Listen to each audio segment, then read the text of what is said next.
BJP రాష్ట్ర మాజీ అధ్యక్షుడిగా ఆ పార్టీని పరుగులు పెట్టించిన బండి సంజయ్ రాజకీయ జీవితంలో ఎన్నో మలుపులు కనిపిస్తాయి. పార్టీలో ఈటెల వంటి వారితో పొసకపోవడంతో పాటు బయట వినిపించే కొన్ని ప్రచారాలతో మొత్తానికి అధ్యక్ష పీఠం నుంచి దిగిపోయిన బండి సంజయ్కి వెనువెంటనే కేంద్ర మంత్రి పదవి దక్కుతుండవచ్చని భావించారు. బండి కూడా కేంద్ర కేబినెట్ బెర్త్పై ఆశలు పెట్టుకున్నట్లే కనిపించారు. అయితే బీజేపీ పెద్దలు జాతీయ ప్రధాన కార్యదర్శి పోస్ట్ ఇచ్చి సరిపెట్టేశారు. కిషన్ రెడ్డి రాష్ట్ర పార్టీ పగ్గాలు చేపట్టిన బండి సంజయ్ హవా మాత్రం బీజేపీలో కనిపిస్తూనే వచ్చింది. ఇటీవల అసెంబ్లీ ఎన్నికల్లో కూడా బండి సంజయ్కు హెలికాప్టర్ ఇచ్చి స్టార్ క్యాంపెయినర్గా పార్టీ ప్రచారం చేయించిందంటే మాస్ పుల్లర్గా బండి అవసరం ఎంతుందో పార్టీ గమనించిందనే భావించవచ్చు. అయితే అదే సమయంలో అసెంబ్లీ బరిలో నిలబడడానికి ససేమేరా అన్న బండిని బరిలోకి దింపింది అధిష్టానం. ప్రచారంలో తన సంచలన వ్యాఖ్యలతో మెరుపులు మెరిపించారు. ఒక దశలో అన్ని సర్వేలు, ఇంటెలిజెన్స్ రిపోర్ట్స్ కూడా బండిదే విజయం అని రిపోర్టులు ఇచ్చాయి.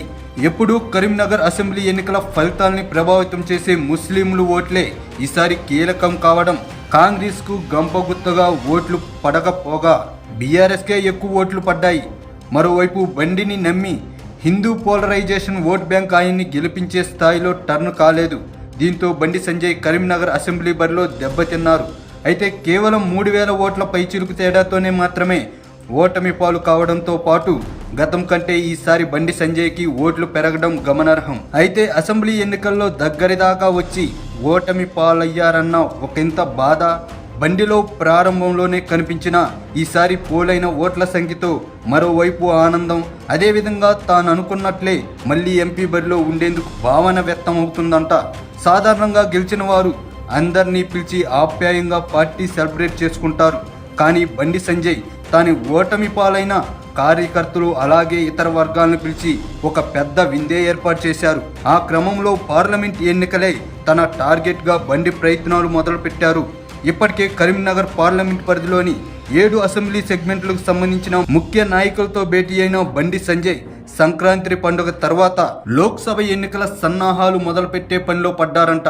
పండుగ తర్వాత ప్రతి అసెంబ్లీ సెగ్మెంట్లోని బూత్ స్థాయి లీడర్లు, కార్యకర్తల వరకు పిలిపించుకుని లేదంటే కుదిరితే తానే వెళ్లి మీటింగ్స్ అరేంజ్ చేసుకుని మళ్ళీ ఎంపీగా గెలవాలన్న పట్టుదలతో ఉన్నారంట.